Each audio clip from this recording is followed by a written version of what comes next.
Hello students, आज हम periodic functions के बारे में स्टडी करेंगे।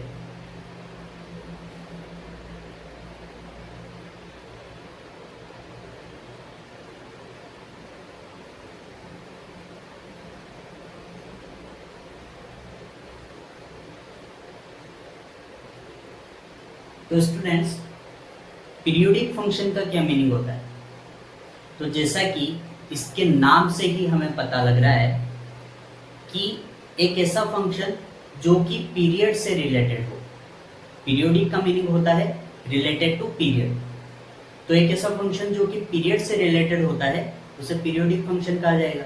ठीक है, सिंपल वर्ड्स में अगर मैं आपको एक्सप्लेन करूं तो एक ऐसा फंक्शन जो कि अपनी हर एक वैल्यू को एक डिस्टिंक्ट इंटरवल के बाद अगेन एंड अगेन रिपीट करे तो ऐसे फंक्शन को पीरियोडिक फंक्शन कहा जाएगा। तो सबसे पहले आप इसकी डेफिनेशन नोट करें इन सिंपल वर्ड्स।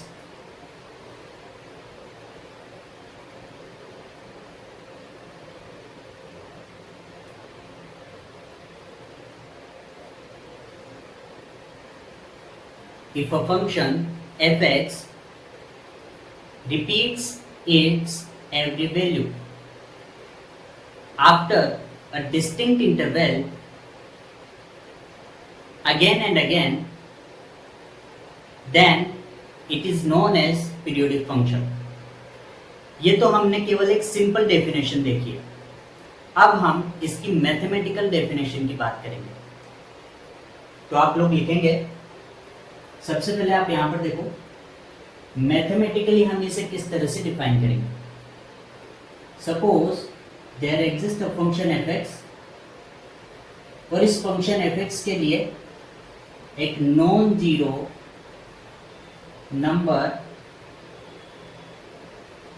t इस तरह से एग्जिस्ट करता है कि f of x plus t equal है f of x के, where all x belongs to domain of function। तो इस केस में फंक्शन fx को पीरियोडिक फंक्शन कहा जाएगा। क्लियर है? यहां पर आप लोग देखना, एक फंक्शन fx है और इस फंक्शन fx के लिए एक non zero number t exist करता है और ये t इस तरह से एग्जिस्ट करता है कि f ऑफ x प्लस टे किसके बराबर है? fx के बराबर है, जहां पर ये सभी x फंक्शन f के डोमेन को बिलोंग करते हैं। तो अगर t इस कंडीशन को सेटिस्फाई कर रहा है, दैट इज अगर ये फंक्शन इस कंडीशन को सेटिस्फाई कर रहा है तो फंक्शन fx को पीरियोडिक फंक्शन कहा जाएगा। ये तो हुई मैथमेटिकल डेफिनेशन की बात। यहां पर ये जो t है इसे पीरियड ऑफ फंक्शन कहा जाएगा। क्लियर है? यहां पर हम कुछ एग्जांपल्स देखते हैं। तो स्टूडेंट्स, आई होप आपने ट्रिग्नोमेट्री काफी अच्छे से स्टडी कर रखी है, तो वहां से हम यहां पर कुछ एग्जांपल्स ले रहे हैं। तो देखो यहां पर sine of x plus two pi, sine of x plus two pi की क्या वैल्यू रही होगी आप लोग बता सकते हो? Yes, it is equal to sine x। Clear? इसी तरह से अगर मैं आपसे पूछूं कि cos of x plus two pi ये किसके बराबर होगा, तो ये बराबर होगा कोस x के। इसी तरह से अगर मैं आपसे पूछूं ten of pi plus x तो इसकी वैल्यू क्या होगी? इसकी वैल्यू होगी 10x। क्लियर है यहां तक सभी को? ओके, तो देखो बेटा, यहां पर अगर मैं इस रिलेशन की बात करूं तो इस रिलेशन में ओरिजिनल फंक्शन क्या रहा होगा? ओरिजिनल फंक्शन fx वो रहा होगा sin x। क्लियर? अब यहां पर मैंने क्या किया, sine of x plus two pi की वैल्यू फाइंड करने की कोशिश की। तो जब मैंने साइन ऑफ एक्स प्लस 2 पाई की वैल्यू फाइंड की बाय यूजिंग ट्रिग्नोमेट्री, तो वो इक्वल आया साइन एक्स के। तो यहां से मैं कह सकता हूं कि t की जो वैल्यू रही होगी 2 पाई रही होगी, that is function sine x का जो पीरियड रहा होगा वो क्या रहा होगा 2 पाई। इसी तरह से यहाँ पर जो ओरिजिनल फंक्शन होगा एफ एक्स वो क्या रहा होगा कोस एक्स, और यहाँ पर जो t की वैल्यू होगी वो क्या होगी 2 पाई, क्योंकि कोस ऑफ एक्स प्लस 2 पाई किसके बराबर है कोस एक्स के इक्वल है। ठीक है, इसी तरह से ten of pi plus x is equal to ten x. तो यहाँ पर इस function that is function ten x का जो पीरियड होगा वो क्या होगा पाई। क्लियर है यहां तक सभी को? इसके बाद हम एक और इंपॉर्टेंट पॉइंट यहां पर नोट करेंगे, थर्ड पॉइंट। देखो, if f of x plus t is equal to f of x for all x which belongs to domain of function, then minimum value of t is known as fundamental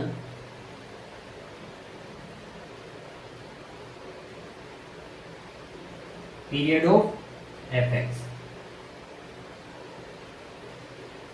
देखो students, if f of x plus t is equal to fx for all x which belongs to domain of function, अगर ये condition satisfy हो रही है किसी function fx के लिए, तो t की जो मिनिमम वैल्यू होगी उसे ही फंडामेंटल पीरियड ऑफ फंक्शन कहा जाएगा। जैसे एक और एग्जांपल ले लेते हैं। देखो यहां ट्रिग्नोमेट्री से हम जानते हैं कि sine of 6 pi plus x ये किसके इक्वल होगा, ये इक्वल होगा साइन एक्स के। Similarly sine of 4 pi plus x ये भी किसके इक्वल होगा साइन एक्स के। And further we have sine of 2 pi plus x, it is also equal to sine x. तो देखो बच्चों, यहां पर मैं आपको क्या एक्सप्लेन करना चाहता हूं। यहां पर आप लोग देख सकते हो, अगर मैं 6 पाई को t बोलूं तो sine of x plus t किसके इक्वल है साइन x के। क्लियर? लेकिन यहां पर मैं 6 पाई को फंडामेंटल पीरियड नहीं बोल सकता। t की वो मिनिमम वैल्यू जिसके लिए ये कंडीशन सेटिस्फाई हो रही है, t की उसी वैल्यू को फंडामेंटल पीरियड कहा जाएगा। तो आप लोग देख सकते हैं साइन ऑफ x प्लस 4 पाई भी साइन x के इक्वल है, साइन ऑफ x प्लस 2 पाई भी साइन x के इक्वल है। लेकिन अगर मैं यहाँ पर 2 पाई को पाई या फिर पाई बाई 2 से रिप्लेस करने की कोशिश करता हूँ, यानी कि t की वैल्यू को अगर मैं और छोटा करने की कोशिश करता हूँ, तो फिर मुझे ये रिलेशन देखने को नहीं मिलेगा, क्योंकि sine of x plus pi minus x के इक्वल होता है। इसी तरह से sine of pi by 2 plus x cos x के इक्वल होता है। तो वहां पर हमें ये रिलेशन देखने को नहीं मिलेगा। दैट इज, अगर मैं t की मिनिमम वैल्यू फाइंड करना चाहूं तो वो क्या होगी 2 पाई। तो इसका मतलब फंक्शन f(x) का फंडामेंटल पीरियड क्या होगा, तो इसका फंडामेंटल पीरियड होगा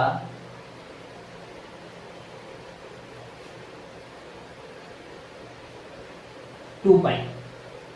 क्लियर है? इसके बाद हम कुछ और इंपॉर्टेंट रिजल्ट्स डिस्कस करना चाहेंगे।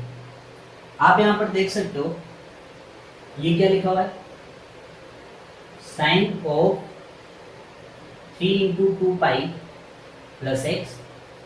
इसी तरह से यहां पर ये क्या लिखा हुआ है, sine of 2 into 2 pi plus x. Similarly यहां पर ये क्या लिखा हुआ है, sine of 1 into 2 pi plus x. अगर मैं 2 पाई को t बोल देता हूं तो यहां पर लिखा हुआ है sine of x plus t, sine of 2t plus x, sine of 3t plus x. इसी तरह से ट्रिग्नोमेट्री से हम जानते हैं कि sine of n into two pi plus x, ये भी किसके इक्वल होता है, साइन ऑफ एक्स के इक्वल होता है। क्लियर। तो यहां से हमें एक और इंपॉर्टेंट रिजल्ट पता लगने वाला है। यहां पर हम देखेंगे if f of x plus t is equal to f x for all x which belongs to domain of function where t is fundamental period। यहां पर आपको ये ध्यान में रखना होगा कि यहां पर बात किसकी हो रही है, फंडामेंटल पीरियड की बात हो रही है। ठीक है, t यहां पर फंडामेंटल पीरियड है। तो इस केस में हम देख सकते हैं sine of x plus t is equal to sine of x plus two t is equal to sin of x plus nt and finally ये इक्वल होगा fx के। इसी तरह से f of x minus t is equal to f of x minus 2t, further f of x minus nt ये भी equal होगा fx के। तो यहां से हमें ये दो इंपॉर्टेंट रिजल्ट्स पता लगे। ठीक है, इन सभी पॉइंट्स को आप वन बाय वन नोट कीजिए। इसके बाद मैं आपको एक इंपॉर्टेंट रिजल्ट बताने वाला हूं, देखना है यहां पर।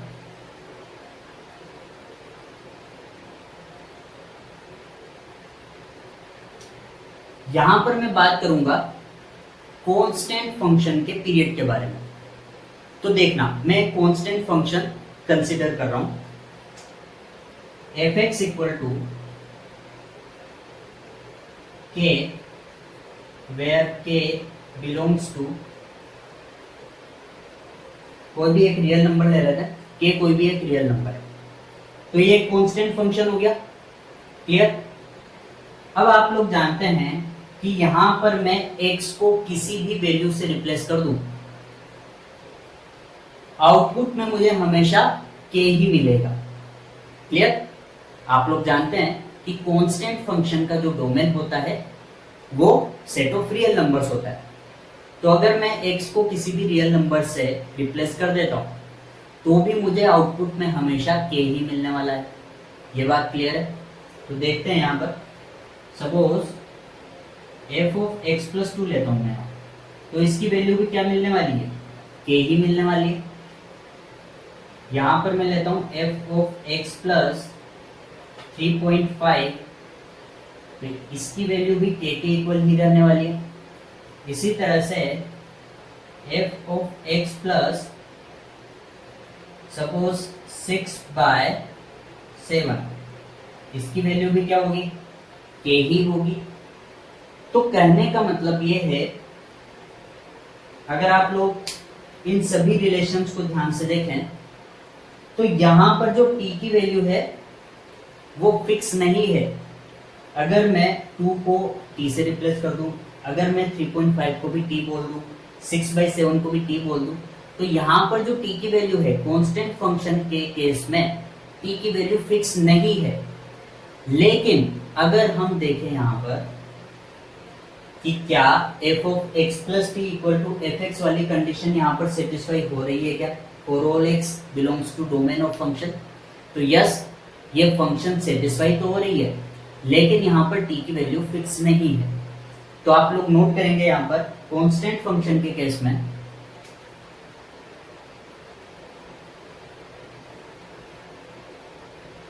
यहाँ पर लिखेंगे आप लोग constant function is a periodic function but its period is not defined। Clear? तो स्टूडेंट्स आपने यहां पर देखा कि जो कांस्टेंट फंक्शंस होते हैं वो पीरियोडिक फंक्शंस तो होते हैं, लेकिन इनके डोमेन इनका जो पीरियड होता है वो डिफाइन नहीं होता है। तो ये काफी इंपॉर्टेंट बात है, इस बात को आप अच्छे से याद कर लेना। ये बहुत काम की चीज है जो आपके आगे बहुत काम आने वाली है। तो आप इन सभी पॉइंट्स को 1 बाय 1 नोट कर लीजिए।